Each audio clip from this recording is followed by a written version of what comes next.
خور ستا په سترګو کې اوښکې وجه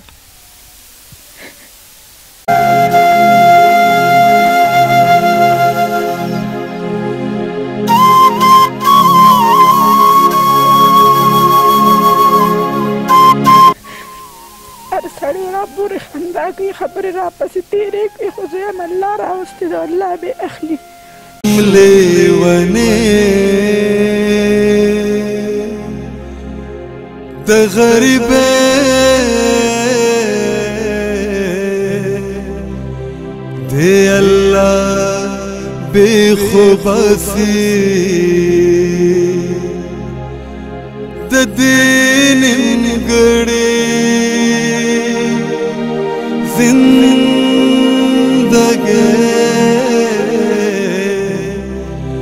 دی اللہ بے خوبصی شملے ونے. یہ جو دوائیاں چارپائی پہ پڑی ہیں بہت زیادہ دوائی ہے. یہ ایسا لگ رہا ہے کہ جیسے کہ اس کے گھر میں کوئی میڈیکل سٹور ہے, کوئی کلینک ہے. میں ان سے پوچھنا چاہتا ہوں کہ بیماری کیا ہے کہ اتنی دوائی اپنے پاس رکھی ہوئی ہے, خالی ڈبیاں.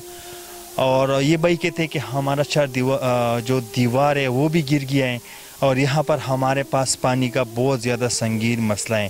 تو میں آپ لوگوں سے ریکویسٹ کرنا چاہتا ہوں کہ ایک بھائی کے ناطے, ایک انسانیت کے ناطے آپ لوگوں نے ان سے کے ساتھ ہیلپ کرنی ہے, کیونکہ یہ اس کے دل کا آپریشن بھی دو دفعہ اس نے دل کا آپریشن بھی کیا ہے اور کمانے والا کوئی بھی نہیں ہے. میں ان سے خود بھی پوچھنا چاہتا ہوں کہ معاملہ کیا ہے. بھائی جان السلام علیکم. وعلیکم السلام. څنګه یې خی جی؟ خیم جی. دا راته ووایه چې تا خو به د کټ کې ډېرې زیاتې دوايانې ایښې دي, دا څه دي؟ دا خو داسې ښکاري لکه چې تا په دې کور کې چې تا میډیکل سټور کولو کړی دي. دا دوايانې چې کوم دا تش ډبي ته ویني د دې په څلور حصې مې غورځولي دي. د دې په څلور حصې د غورځولي دي؟ او جی. دا چې کوم ضروري بس مې ځان سره ایښي او نور مې غورځولي وو. نور به د اګست طرف مې چې کوم دی دا فالج دی. دا تا ته بیماري څه بیماري؟ 2000 راته هارټ اټیک شوی دی جی. 2000 راته هارټ اټیک شوی؟ او جی. او 3 ځل پر اګست طرف فالج والیم. دوه مې وړي لوریانې دي او دوه مې واړه زامن دي. سکول ویلو سکول نه مې روخ که د دې وجې چې 1 روپۍ امداد هم را سره چا نه کولو نو مې چې زه خیر له 70 روپۍ به دي ګټي بس مې په کار کښېنو. دلته یو ملګري دي د مالتیان نو هغوی ولې 50 روپۍ ورځ ورکوي. سهار 9 بجې ځي او د شپې کله 11 بجې راشي, کله 12 بجې, کله 10 بجې, دې نه مخکې نه راځي. 50 روپۍ ورځ وله ورکوي. نو بس په هغې باندې کله لوګان راوړي, کله دال راوړي, کله څه بس خپله ګزاره پې شړو. د اوبو انتظام تاسو سره خو اوبه دلته په دې کور کې نشته دي, اوبه د کوم ځای نه راوړئ؟ اوبه هم دا جوخ را سره د رور کور مې و دي مخکې راکولې خو را سره جنګ جګړه کړې ده. 3 میاشتې وشو چې بیخي راته د اوبو ډېر سخت تکلیف دی. او کوم ځای نه راوړئ بیا هم دې کورونو مورونو نه په بالټو راوړي. یو تن هم را سره لاس امداد نه کوي, مور پلار سره نه کوي, نو ما سره بس. سپین ریشه ګوره د پیر مذهب کنځلي دا بس تا روڼه اوري بیا به راته مسله هم جوړوي. درته خورم که نه قسم دا شاته مې رور یو په کمره کې ناست هم دی چې دې م اوري. یو تن هم را سره والله کې لاس امداد کوي. وعلیکم السلام. خورجان کور ودانې چې کومې خبرې کې یا دې کې حقیقت څومره دی واقعي؟ تا سره لیورونه یا تا سره رونه یا تا سره رشته داران چې ته لاس ماتې بالکل څه لاس مرسته نه کوي؟ نه بالکل نه, هېڅوک هم نه. چې غریب شي هغې نه سړی په شا ځي, پیسې نه څوک رانه څو نه غواړي. ستا رونه شته؟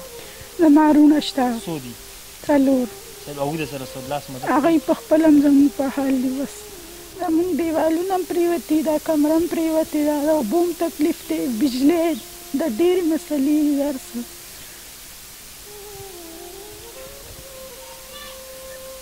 خور د خپل الله نه او بیا د پلوسی چې څومره رونه دي یا ګټور خلک دی, توان لري, ماڼۍ ځان له جوړې کړي وي, د هغې خلکو نه تاسو غوښتنه څه کوئ؟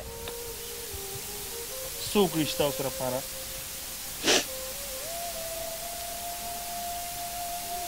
خور ستا په سترګو کې اوښکې وجه؟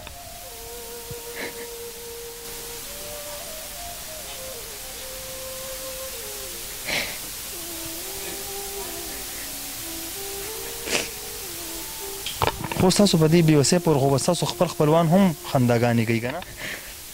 هر سړی را پورې خندا کوي خبرې را پسې تېرې کوي خو زه یم الله راوستې ده الله بې اخلي.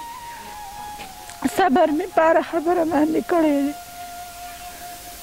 او بالکل چې غریب شي بیا به څوک تپوس لم نه راځي هسې نه څه رانه ونه غواړي څه رانه دغه نه کړي څه تمه رانه ونه کړي خندا به در پورې تېرې کړي خبرې به در پسې تېرې کړي زه بس الله خدای ته راوستي زه ستا له مخه به صبر دی پې